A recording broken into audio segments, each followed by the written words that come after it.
This is Scott Becker with the Becker Private Equity and Business Podcast. Today, we've got an interview with a business founder, a brilliant engineer turned consultant, Liz Hutson. Liz is going to talk to us about a subject that's near and dear to my heart and my thinking about progress versus perfection in business and lots of different efforts. Liz, let me tee it up. Can you take a moment to introduce yourself, and then we'll tee up the topic of the day. Thank you. Sounds great. Yes, Scott, I'm Liz Hutson. I'm the founder and principal consultant of EGH, LLC.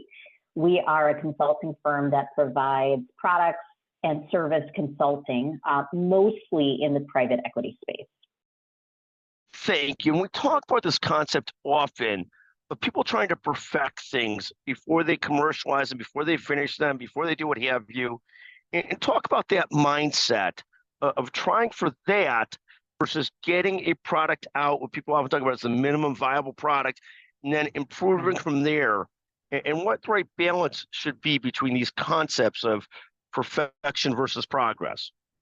There you go. Yeah, that's right. So I think progress over perfection, as you described, is that concept where we go ahead and try things out before they're 100% figured out. So it allows us to essentially move forward with things when you have perhaps 80% of the data versus spinning for a long time to get that last 20%. And so the value of doing that, in my opinion, is that we keep things moving. It allows us to test things out and get feedback. We're continuously improving as we go versus getting stuck on perfection and then delaying the start. Just this idea of roughly right and getting started is better than 100% perfect and then getting delayed. Now, I think there's some caution with this, though, Scott. I think, we always want to consider making sure, when we're considering that balance of progress and perfection to the question that you asked, how do we consider how it fits into something you and I talk a lot about, which is this sort of three-pronged strategic filter, which is, what is the strategy of the company or yourself, right? Well, first and foremost, what is your strategy and how does that concept, that new idea fit into it? Second thing is, what is your core competency? And so what it is that you're getting into it, does it fit into that? And lastly, of course, is there a customer need? So that's the first filter to that. And then the second thing that's really important is that when you think about progress over perfection, we have to be careful, have to use some caution when it relates to things like safety and quality, right? We don't want to be foolish or cavalier in the approach that could have an impact to customer safety. So we want to make sure we're testing things well, making sure quality is solid, safety is of utmost concern, but not spinning out too much on unrelated or micro details that could keep us spinning for a long time versus getting started. And how do you balance this issue?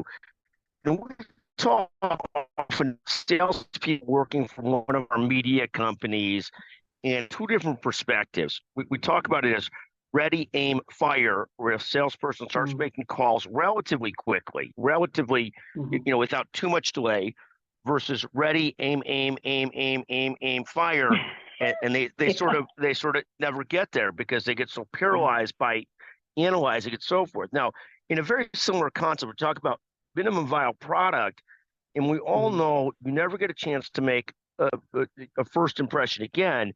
So there's this fine line between getting out there with a nice enough product versus something I often see. I've been an advisor to several different software companies, often venture capital funded by some of the greatest VC funds in the world, and we even see it there where people are scared to commercialize too early and end up really suffering because they can't get to market actually. How do you balance a good enough initial product that will not turn people off versus the need, to make a great first impression versus need to get out there and start actually talking to customers, see if they actually want what you're doing?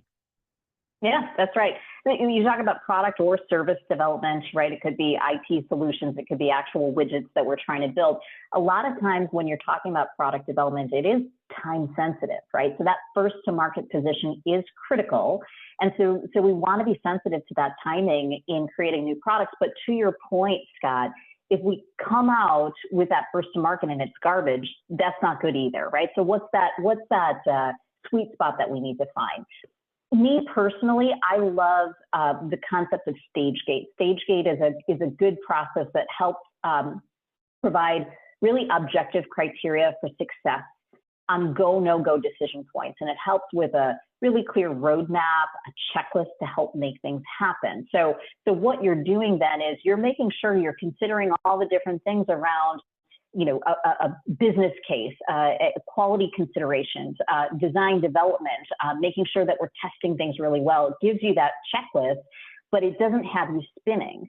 And then I think as we get into some of those areas, there are people on the team that want to dive deeper, like you said, aim, that on the minutia, then is necessary, right? So they're spinning on details that are just not needed. So I think if the strategic filter is good, the safety and the quality is sound, then it's time to get moving and keep going with progress versus spinning to hit perfection. I think a guidance like a stage gate process, for example, there's a number of processes that help you with that go, no go decision point and a roadmap to get there. But I think if you use that methodology, it helps you get there.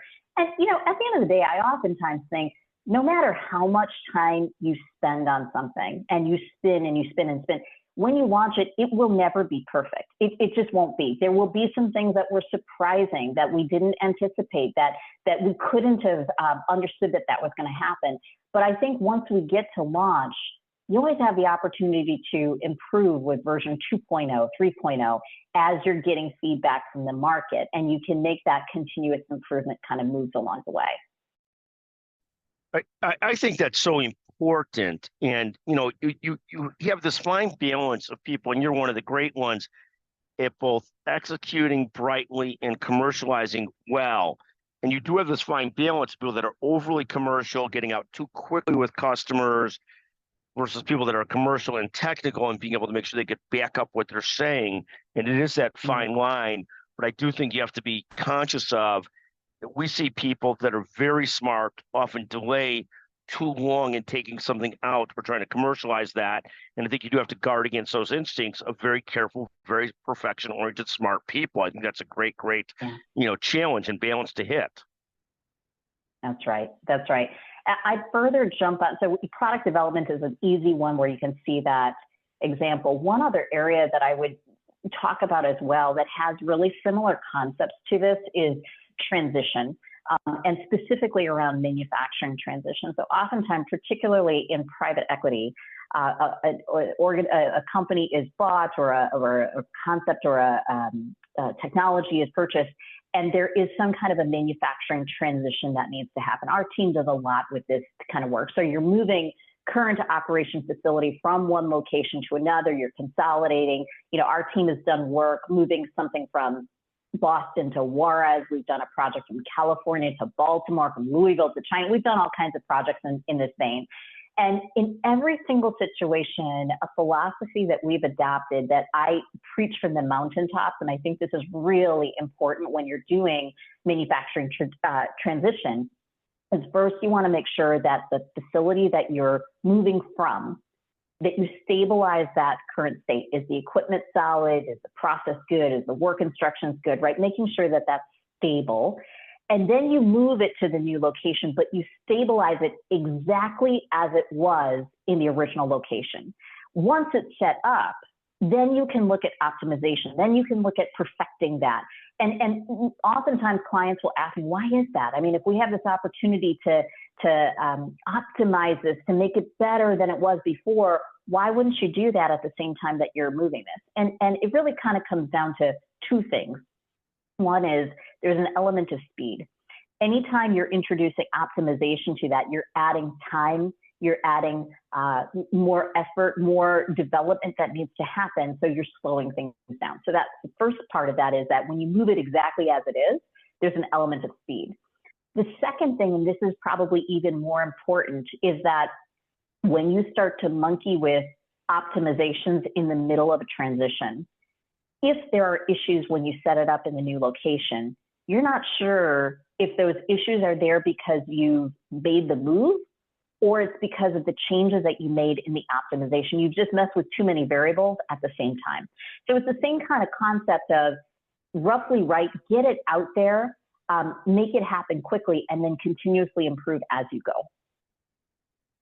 I think, Liz, on top of some of the points that you made, one of the points that I hear you speaking about is if you add too many complications to things, too many different variables at one time, rather than getting perfection, you don't even get a product out, or you end up with lots of challenges just trying to coordinate too many things. So I love this point, this discussion on perfection versus progress, or progress versus perfection. I could not agree more with the core thinking that you have on the subject, Liz. Again, Liz Hutson, founder, engineer, commercial guru, and genius. Liz Hutson at EGH. Thank you for joining us today on the Becker Private Equity and Business Podcast. Thank you so much, Scott. Great to talk with you.